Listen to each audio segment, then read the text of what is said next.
Ano bang branded bags? Wala naman akong kotse. Bakit ako bibili ng car insurance, diba? Namatay ka na, may kailangan ka pang bayaran.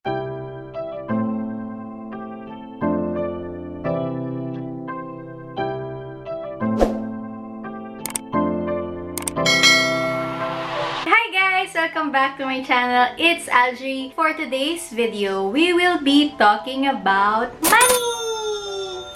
Bakit? Why not? Diba? Bakit di natin pag-uusapan yung pera? It's a vital tool that can help us buy the things we want and need, right? So first, I'd like to talk about what is financial health and how does it affect our overall health. Next, when can you say that you're financially independent? And then lastly, I'll share my personal financial goals this year and my mid-year progress kasi July na guys. Yeah, you know, July na, mid-year na. So I'll include timestamps below so you can skip to some parts if you want to. Yeah, disclaimer, I'm not a financial advisor. This is not financial advice. I'm just sharing the stuff that I have learned. Ililink ko lahat ng resources ko below. So, still do your own research, okay? Okay. So, if our physical health pertains to the proper care of our bodies through proper nutrition, physical activity, and ample sleep, financial health, on the other hand, pertains to your ability to meet your financial needs and prepare for unexpected financial emergencies. So, kunyari, bigla kang nagkasakit, may pera ka pa pang pa-check up. Wag naman sana, pero kunwari, bigla kang nawala ng trabaho, makakasurvive ka ba while searching for another source of income? Ano pa, may pera ka ba pambili ng basic needs like food, water, and shelter? So, yun yung financial health. So, if you're financially healthy, you can fully enjoy the present because you have laid the foundation for a stable financial future. So, hindi siya ibig sabihin na kaya mong bumili ng branded bags like, ano bang branded bags?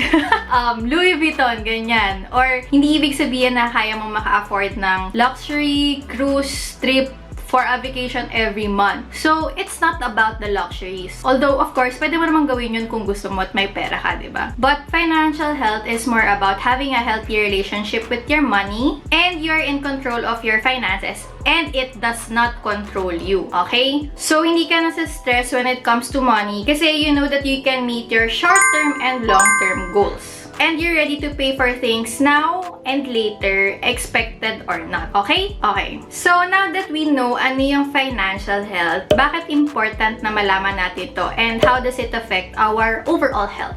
Aside from the obvious na pag wala kang pera, hindi ka makakabili ng pagkain, there are a lot of negative feelings that can arise pag hindi okay yung financial health mo. Pwedeng ma-stress ka kasi hindi ka sure kung sapat ba yung pambayad mo for your next month's rent. Pwedeng worried ka if makakapag-retire ka ba based on your set timeline. Pwede ring maka-feel ka ng anxiety kunwari pag inaya ka ng friends mo for dinner outside sa mahal na restaurant, ganon. And according to studies, financial stress is very common and it can affect our physical and mental health in different ways. So, for physical health, of course, marami namang tips on how to live healthy on a budget. But some people deal with stress with unhealthy habits like binge-watching TV, drinking alcohol, smoking, and stress eating. For mental health naman, I found this 2018 study about the prevalence and correlation of depression, anxiety, and distress among Filipinos from low-income communities in the Philippines. So, almost 2,000 people participated in this study, and the overall prevalence of depression is 21%,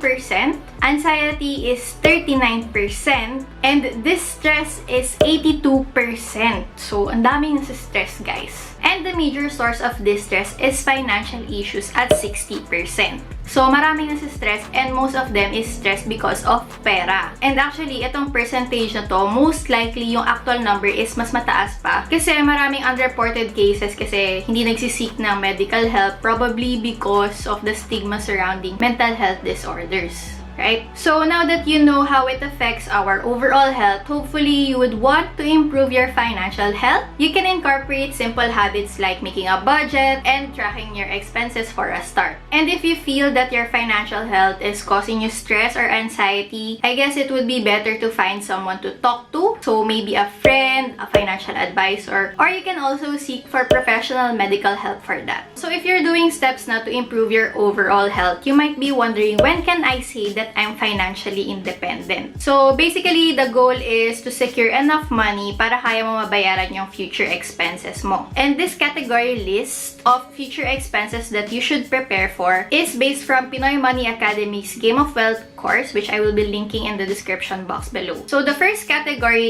is basic emergency. So kunyari nasiraan ka ng kotse or nanakawan ka ng cellphone, and you can prepare for it by saving up for your emergency fund. Yung usual advice na sinasabi ng mga tao is around 3 to 6 months of your living expenses. And then, second category is unbearable emergencies. So, kunyari, nasunugan ka ng bahay, nagka-car accident ka, nabangga mo yung dinadrive mo na kotse, or nagkaroon ka ng critical illness like heart attack or cancer. And you can prepare for that by covering the risks through availing an insurance policy. This one is different for every person, so it depends on your needs. So, for example, wala naman akong kotse, bakit ako bibili ng car insurance, diba? And yung mga life insurance and health insurance, hindi naman ako expert dyan, so hindi na ako magda-delve into that. But yeah, it depends on your needs then. And then, third category is for your personal goals. So, kunyari, you want to travel to all the continent, or you're planning to get married. And then, last category is mandatory expenses. So, for example, retirement. Ayaw naman natin na buong buhay natin nagtatrabaho lang tayo, diba? Hanggang sa mamatay tayo. And speaking of death, burial, of course, may expenses din pag namatay ka. Namatay ka na, may kailangan ka pang bayaran. And then included din dito yung medical check-up. So, kunyari nagkasakit ka, kailangan mo magpa-check up sa doktor para malaman kung ano yung kailangan mong gawin. And you can prepare for the third and fourth category by having sufficient funding monthly. And you can do that through investing. Okay? So, once you have prepared for all of those stuff, I think the next step is having financial security and abundance. And para makapunta ka doon, you should have a realistic plan and you should consistently follow it. Okay? Okay. So, for me, I have mentioned a gist of my financial goals in my Notion Finance Tracker video. So, if you're interested in that, I'll link it here. And since last year, nakompleto ko na nga yung emergency funds ko, ito yung mga goals ko for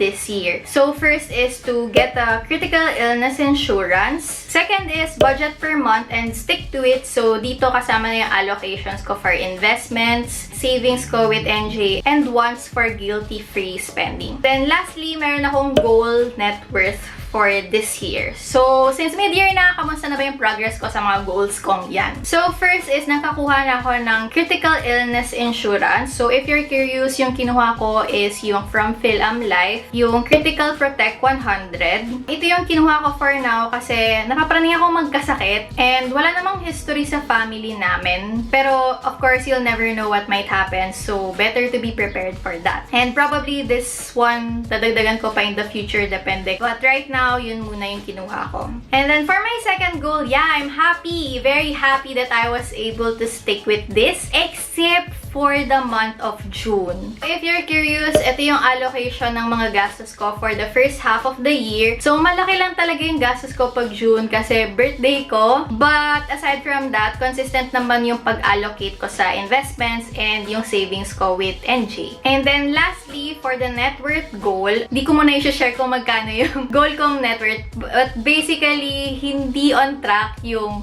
net worth goal ko. So, this one is because I had my LASIK surgery nga last June. So, if you're curious about that, I'll link here my LASIK surgery experience. No month of June, dun bumaba yung net worth ko. But, yeah, it's okay kasi I still consider it an investment in the long run. Kasi hindi ko na kailangan bumili ng salamin every year, contact lens, and solution, and stuff like that. And masaya rin na wala ng salamin.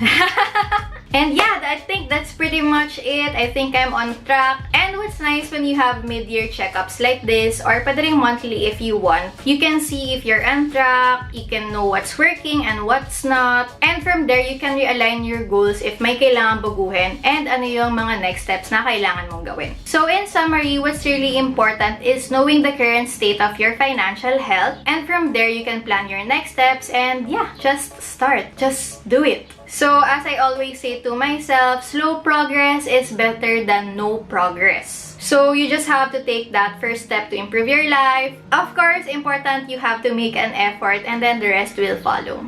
yeah, that's it. If you like this video, don't forget to give me a thumbs up. If you're comfortable sharing, comment down below what your personal financial goals are. You can like my Facebook page and follow me on my Instagram account for more content, and consider subscribing to my YouTube channel if you want more financial wellness content. So that's it. Bye guys! Thanks for watching!